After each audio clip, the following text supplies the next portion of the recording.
लोग ये बोलते हैं कि हम मैनिफेस्टेशन भी कर रहे हैं, हम 369 टेक्निक का भी यूज़ कर रहे हैं, हम विजुअलाइजेशन भी कर रहे हैं, हम विजन बोर्ड भी बना रहे हैं, पर फिर भी उनके जीवन में वो चीज़ों को अचीव नहीं कर पा रहे हैं जिसकी वो कामना रखते हैं। तो इसके पीछे क्या कारण होता है?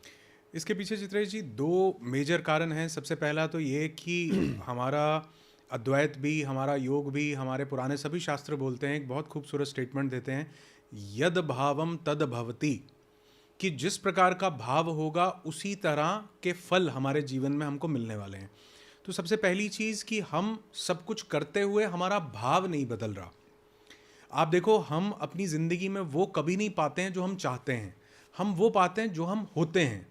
और अगर एक व्यक्ति इतना डेस्परेटली चाह रहा है कुछ करना, तो यानी हम क्या भाव रिलीज कर रहे हैं? भाव हुआ डेस्परेशन। डेस्परेशन का या लैक का भाव हुआ। डेस्परेशन का दूसरा भाव लैक का भाव हुआ, कि मेरे पास अभी नहीं है इसलिए मैं चाह रहा हूं। तीसरा, जब मेरे पास लैक होता है तब मेरे माइंड में एक फियर आता है कि न मिला तो क्या होगा। तो यानी मेरी करंट रियलिटी क्या है? डेस्परेशन, लैक और फियर। ये तीनों से गवर्न हो रही है। तो अगर मैं अपनी जिंदगी में, ये स्टेटमेंट अगर सही है कि मैं जो चाहता हूं वो नहीं पाता, मैं जो होता हूं वो मेरी जिंदगी में आता है, तो मैं अभी क्या हूं? मैं डर से डरा हुआ हूं, मैं डेस्परेट हूं बहुत ज्यादा, और मेरे पास कमी यानी अभाव मेरे पास बहुत ज्यादा है। तो अगर ये तीनों मेरी करंट रियलिटी है, मेरी करंट स्टेट है, तो मैं क्या मैनिफेस्ट करने वाला हूं?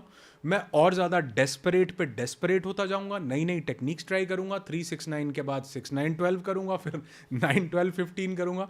और जब मेरे पास वो चीज़ नहीं आएगी तो मैं और ज़्यादा डर से डरूंगा, और यही चीज़ें मेरे पास और कमी का भाव देती रहेंगी कि तुम जो चाह रहे थे वो तुम्हारे पास नहीं है, 50 टेक्निक लगाई फिर भी तुम्हारे पास नहीं मिला।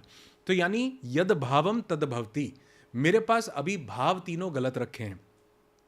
दूसरी चीज़ जो इसमें सबसे बड़ी चीज़ है, वो ये जानना कि मैं एज अ बीइंग क्या हूं। हम एक कॉन्सेप्ट के ऊपर काम करते हैं हमारे बहुत से इवेंट्स में, जिसको हम बोलते हैं डूइंग, हैविंग और बीइंग। एक है करना, एक है फिर करके कुछ पाना, और एक है वो पाकर के कुछ हो जाना।